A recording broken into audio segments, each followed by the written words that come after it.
ನಮಸ್ಕಾರ ವೀಕ್ಷಕರೇ. ಪಶ್ಚಿಮ ಬಂಗಾಳದಲ್ಲಿ ದುರಾಡಳಿತದಿಂದ ಸೋಲು ಕಂಡಿರೋ ಟಿಎಂಸಿಗೆ ಸುವೇಂದು ಸರ್ಕಾರದ ಹೊಡೆತಗಳು ಮುಂದುವರೆದಿವೆ. ಈ ಬಾರಿ ಬಿಸಿ ಮುಟ್ತಾ ಇರೋದು ಮಮತಾ ಉತ್ತರಾಧಿಕಾರಿ ಹಾಗೂ ಕೊಲೆ ಕೇಸ್ ಸೇರಿದಂತೆ ಹಲವು ಆರೋಪಗಳನ್ನ ಹೊತ್ತಿರೋ ಅಳಿಯ ಅಭಿಷೇಕ್ ಬ್ಯಾನರ್ಜಿಗೆ.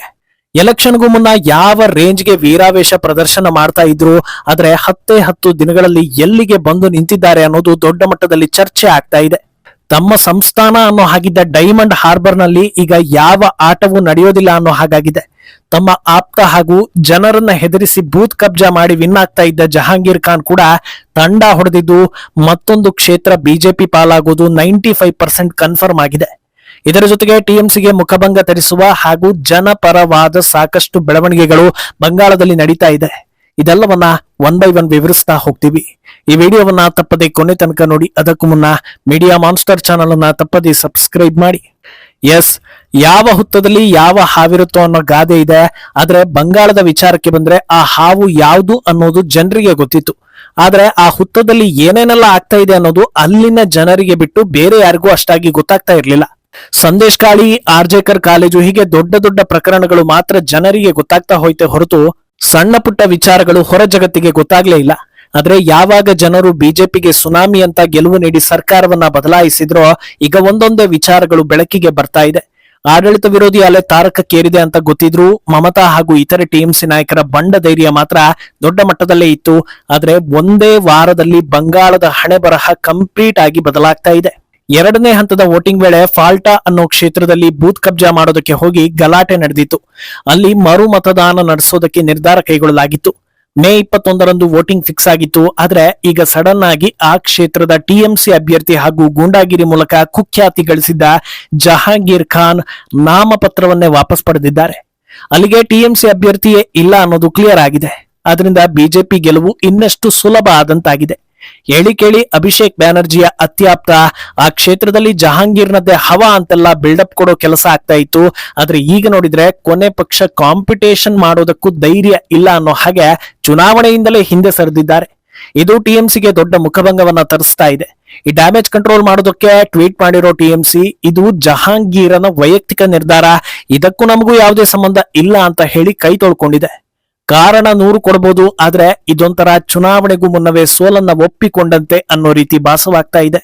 ಹಾಗಿದ್ರೆ ಯಾವ ಕಾರಣಕ್ಕೆ ಹಿಂದೆ ಹೆಜ್ಜೆ ಇಟ್ಟಿದ್ದಾರೆ ಅಂತ ನೋಡೋದಾದ್ರೆ ಸುವೇಂದು ಇದಕ್ಕೆ ಪ್ರತಿಕ್ರಿಯೆ ನೀಡಿ ಅಸಲಿ ವಿಷಯ ತಿಳಿಸಿದ್ದಾರೆ. ಈ ಬಾರಿ ಬೂತ್ ಕಬ್ಜಾ ಮಾಡೋದಕ್ಕೆ ಯಾವುದೇ ಏಜೆಂಟ್ ಕೂಡ ಸಿಗ್ತಾ ಇಲ್ಲ, ಇದೇ ಕಾರಣಕ್ಕೆ ಜಹಾಂಗೀರ್ ಓಡಿ ಹೋಗಿದ್ದಾರೆ ಅಂತ ಕುಟುಕಿದ್ದಾರೆ.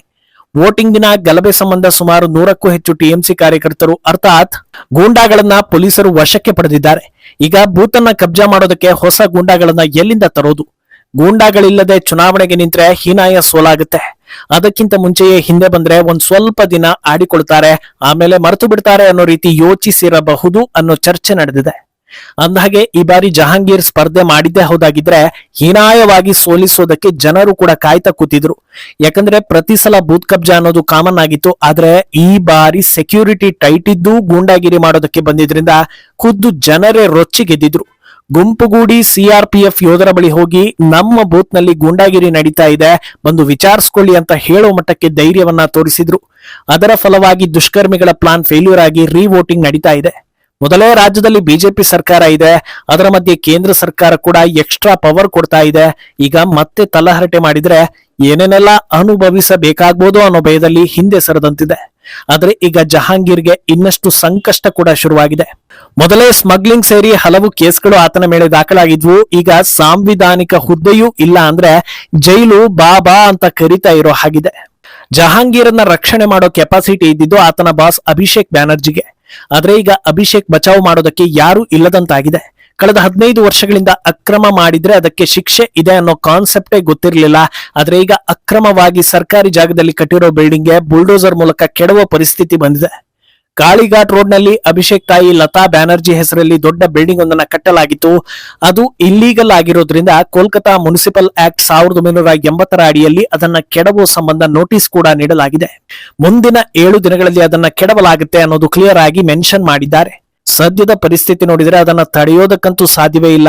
ಇಷ್ಟು ದಿನಗಳ ಕಾಲ ಮಮತಾ ಪಕ್ಷದ ನಾಯಕರು ಕಾರ್ಯಕರ್ತರ ಬೇಟೆ ಶುರುವಾಗಿತ್ತು. ಈಗ ನೇರವಾಗಿ ತಮ್ಮ ಕುಟುಂಬದ ಬುಡಕ್ಕೆ ಬರ್ತಾ ಇರೋದು ತೀವ್ರ ಮುಖಭಂಗವನ್ನ ತರಿಸ್ತಾ ಇದೆ. ಅಂದಹಾಗೆ ಇದೇ ಅಭಿಷೇಕ್ ಎಲೆಕ್ಷನ್ಗೂ ಮುನ್ನ ಎಲ್ಲೇ ಮೀರಿ ಆಡಿದ್ದ ಮಾತುಗಳು ಒಂದೆರಡಲ್ಲ. ಬಿಜೆಪಿಗೆ ವಾರ್ನಿಂಗ್ ಕೊಟ್ಟಿದ್ದ ಅಭಿಷೇಕ್ ಮೇ 4 12 ಗಂಟೆ ನಂತರ ಯಾರಪ್ಪ ದೆಹಲಿಯಿಂದ ಬರ್ತಾರೆ ಅನ್ನೋದನ್ನ ನಾನು ನೋಡ್ತೀನಿ, ಯಾರು ಕಾಪಾಡೋದಕ್ಕೆ ಆಗೋದಿಲ್ಲ ಅಂತ ಒಂಥರ ಜನರನ್ನ ಕೊಲ್ಲುವ ಅಥವಾ ಕೊಲ್ಲಿಸುವ ರೇಂಜ್ಗೆ ಮಾತನಾಡಿದ್ರು. ಈಗ ನೋಡಿದ್ರೆ ದೆಹಲಿಯಿಂದ ಬಂದವರು ಗಟ್ಟಿಯಾಗಿ ಕೂತಿದ್ದಾರೆ, ಆದ್ರೆ ಇವರ ಬುಡವೆ ಅಲ್ಲಾಡ್ತಾ ಇದೆ. ಟಿಎಂಸಿ ಇಷ್ಟು ವರ್ಷ ಮಾಡಿದ್ದು ಹಾಗೆ ಮುಂದಕ್ಕೂ ಮಾಡೋದು ಓಲೈಕೆ ರಾಜಕಾರಣ. ಮೂಲ ನಿವಾಸಿ ಹಿಂದೂಗಳನ್ನ ಥರ್ಡ್ ಗ್ರೇಡೆಡ್ ಪೀಪಲ್ ರೀತಿ ನೋಡ್ತಾ ಬಂದ್ರು, ಆದ್ರೆ ಈಗ ಸುವೇಂದು ಅದನ್ನ ರಿವರ್ಸ್ ಮಾಡ್ತಾ ಇದ್ದಾರೆ. ಭವಾನಿಪುರದಲ್ಲಿ ಮಮತಾ ವಿರುದ್ಧ ದೊಡ್ಡ ಗೆಲುವು ಸಾಧಿಸಿ ಸಿಎಂ ಆದ್ರೂ ಈಗ ಭವಾನಿಪುರ ಕ್ಷೇತ್ರದಲ್ಲಿ ಜನ ಸಂಪರ್ಕಕ್ಕಾಗಿ 7 ವಾರ್ಡ್ಗಳಲ್ಲಿ ತಮ್ಮ ಆಫೀಸ್ ಓಪನ್ ಮಾಡೋದಾಗಿ ಹೇಳಿದ್ದಾರೆ. ಆದ್ರೆ ವಾರ್ಡ್ ನಂಬರ್ 77ರಲ್ಲಿ ಮಾತ್ರ ಕಚೇರಿಯನ್ನ ತೆರೆಯೋದಿಲ್ಲ, ಅಲ್ಲಿ ಅಲ್ಪಸಂಖ್ಯಾತರು ಹೆಚ್ಚಿದ್ದು ಎಲ್ಲರೂ ಮಮತಾಗೆ ವೋಟ್ ಹಾಕಿದ್ದೀರಿ ಅನ್ನೋದು ಗೊತ್ತಿದೆ ಅಂತ ಓಪನ್ ಆಗಿ ಹೇಳಿದ್ದಾರೆ. ಇನ್ನೊಂದೆಡೆ ಬಂಗಾಳದಲ್ಲಿ ಸ್ವಚ್ಛತಾ ಆಂದೋಲನ ಕೂಡ ಭರದಿಂದ ಸಾಗ್ತಾ ಇದೆ. ರೈಲ್ವೆ ಸ್ಟೇಷನ್ ಸೇರಿದಂತೆ ಸಾಕಷ್ಟು ಕಡೆಗಳಲ್ಲಿ ಅಕ್ರಮ ವಲಸಿಗರ ಸಂಖ್ಯೆ ಮಿತಿ ಮೀರಿತು. ಮಮತೆಯ ಮಾತೆ ಸಿಎಂ ಕುರ್ಚಿಯಲ್ಲಿ ಇದ್ದಿದ್ರಿಂದ ಬಂಗಾಳದ ಮೂಲ ನಿವಾಸಿಗಳಿಗಿಂತಲೂ ಇವರೆಲ್ಲ ಆರಾಮಾಗಿದ್ರು. ಆದ್ರೆ ಈಗ ಸುವೇಂದು ಬಂದಿದ್ದು ಗಡಿಯಲ್ಲಿ ಎಲ್ಲಿ ರಹಸ್ಯ ದಾರಿ ಇದೆ ಅನ್ನೋದನ್ನ ಮತ್ತೊಮ್ಮೆ ಹುಡುಕೋ ಪರಿಸ್ಥಿತಿ ಬಂದಿದೆ. ಆಂಟಿ ಎನ್ಕ್ರೋಚ್ಮೆಂಟ್ ಆಕ್ಟ್ ಅಡಿಯಲ್ಲಿ ಎಲ್ಲರನ್ನೂ ಆಚೆ ಕಳಿಸ್ತಾ ಇದ್ದಾರೆ. ಮುಂಚೆ ರೈಲ್ವೆ ಸ್ಟೇಷನ್ ಸೇರಿದಂತೆ ಇತರೆ ಸಾರ್ವಜನಿಕ ಪ್ರದೇಶಗಳಲ್ಲಿ ಜನಜಂಗುಲಿ ಅಕ್ರಮ ವಲಸಿಗರ ಗಿಜಿಗಿಜಿ ಹಾಗೂ ರಂಪವಾಗಿರುವಂತೆ ಕಾಣಿಸ್ತಾ ಇತ್ತು. ಆದ್ರೆ ಈಗ ಬಂಗಾಳದ ಪಬ್ಲಿಕ್ ಪ್ಲೇಸ್ ಗಳನ್ನ ನೋಡ್ತಾ ಇದ್ರೆ ಇದೇನಾ ಪಶ್ಚಿಮ ಬಂಗಾಳ ಅನಿಸೋ ಹಾಗೆ ನೀಟಾಗಿ ಕಾಣಿಸ್ತಾ ಇದೆ. ಇದೇ ಸ್ಪೀಡ್ ನಲ್ಲಿ ಮುಂದಿನ 5 ವರ್ಷ ಕೆಲಸಗಳು ನಡೆದ್ರೆ ಬಾಂಗ್ಲಾ ಆಗ್ತಾ ಇದ್ದ ಬಂಗಾಳ ಗ್ರೇಟರ್ ಬೆಂಗಾಲ್ ಆಗೋದ್ರಲ್ಲಿ ಅನುಮಾನವೇ ಇಲ್ಲ ಅಂತ ಅನ್ನಿಸ್ಕೊಳ್ತಾ ಇದೆ. ಇನ್ನು ಹೋರಾಟದ ಹೆಸರಲ್ಲಿ ಗಲಭೆ ಎಬ್ಬಿಸ್ತಾ ಇದ್ದವರನ್ನ ಹೆಡೆಮುರಿ ಕಟ್ಟಲಾಗ್ತಾ ಇದೆ. ಪಾರ್ಕ್ ಸರ್ಕಸ್ ನಲ್ಲಿ ಶಾಂತಿ ಕದಡಿದವರಿಗೆ ಆಲ್ರೆಡಿ ಲಾಠಿ ರುಚಿಯನ್ನ ತೋರಿಸಿದ್ರು. ಆದ್ರೆ 2 ದಿನ ಕಳೆದ ಬಳಿಕವೂ ಅರೆಸ್ಟ್ಗಳು ಮುಂದುವರಿತಾ ಇದೆ. ಯಾರೆಲ್ಲ ಭಾಗಿಯಾಗಿ ಗಲಭೆ ಎಬ್ಬಿಸಿದ್ರೋ ಅವರೆಲ್ಲರನ್ನ ಹುಡುಕಿ ಅರೆಸ್ಟ್ ಮಾಡ್ಕೊಂಡು ಬರ್ತಾ ಇದ್ದಾರೆ. ಇನ್ನು ಮಮತೆಯ ಮಾತೆಯ ಕೃಪಾ ಕಟಾಕ್ಷದಿಂದ ಒಂದಷ್ಟು ಟಿಎಂಸಿ ನಾಯಕರು ಮಾಡಬಾರದನ್ನ ಮಾಡ್ತಾ ಬಂದಿದ್ರು. ಸುಕುಮಾರ್ ರಾಯ್ ಅನ್ನೋ ಈತ ಬೊಂಗಾನ್ ಮುನ್ಸಿಪಾಲಿಟಿ ವಾರ್ಡ್ ನಂಬರ್ 22ರ ಕೌನ್ಸಿಲರ್. ಪವರ್ ಇದ್ದಿದ್ರಿಂದ ಪಾಪ ವೇಶ್ಯಾವಾಟಿಕೆ ಮಾಡ್ಕೊಂಡಿದ್ದ. ಇಷ್ಟು ದಿನ ಪೊಲೀಸರು ಕಂಡಾಗ ಏ ಅಂತ ಈತನೇ ಹೆದರಿಸಿ ಕಳಿಸ್ತಾ ಇದ್ದಂತೆ. ಆದ್ರೆ ಈಗ ಸರ್ಕಾರ ಬದಲಾಗಿದ್ರಿಂದ ಅದೇ ಪೊಲೀಸರು ಈತನನ್ನ ರಸ್ತೆ ಮೇಲೆ ಪ್ರಾಣಿ ತರ ಎಳ್ಕೊಂಡು ಹೋಗ್ತಾ ಇದ್ದಾರೆ. ದಾರಿಯುದ್ದಕ್ಕೂ ಈತ ಅರ್ಚಾಡಿದ್ರು, ಬೆನ್ನು ಬಿಡದೆ ತಳ್ಳಿ ವಾಹನಕ್ಕೆ ತುಂಬಿದ್ದಾರೆ. ಇನ್ನು ಈ ಪ್ರತಿಮೆ ನೋಡಿ, ಇದನ್ನ ನೋಡಿದ್ರೆ ನಿಮ್ಗೆ ಏನ್ ಅನ್ಸುತ್ತೋ ಗೊತ್ತಿಲ್ಲ, ಆದ್ರೆ ಇದನ್ನ ಗ್ರೇಟ್ ಫುಟ್ಬಾಲ್ ಮೆಸ್ಸಿ ಕೋಲ್ಕತ್ತಾಗೆ ಬರ್ತಾ ಇದ್ದಾರೆ ಅಂತ ಮಾಡಿಸಿದ್ದು. ಅಂದಹಾಗೆ ಇದರ ಐಡಿಯಾ ಕೊಟ್ಟಿದ್ದು ಹಾಗೂ ಡಿಸೈನ್ ಮಾಡಿಸಿದ್ದು ಖುದ್ದು ಮಮತಾ ಬ್ಯಾನರ್ಜಿ. ಕೆಳಗೆ ಅವರ ಹೆಸರನ್ನು ಕೂಡ ಹಾಕಿಸ್ಕೊಂಡಿದ್ದಾರೆ ನೋಡಿ. ಆದ್ರೆ ಇಂಥ ಅತ್ಯದ್ಭುತ ಕಲಾಕೃತಿಗಳು ತಲೆ ಸರಿ ಇರುವವರು ಇರೋ ಜಾಗದಲ್ಲಿ ಇರಬಾರದು ಅನ್ನೋ ಕಾರಣಕ್ಕೆ ಸರ್ಕಾರ ಡೆಮಾಲಿಷ್ ಮಾಡಿಸ್ತಾ ಇದೆ. ಮುಂದೇನಾಗುತ್ತೆ ಅನ್ನೋದನ್ನ ಕಾದು ನೋಡ್ಬೇಕು. ಈ ಬಗ್ಗೆ ನಿಮ್ಮ ಅಭಿಪ್ರಾಯವನ್ನ ತಪ್ಪದೆ ಕಮೆಂಟ್ ಮೂಲಕ ತಿಳಿಸಿ.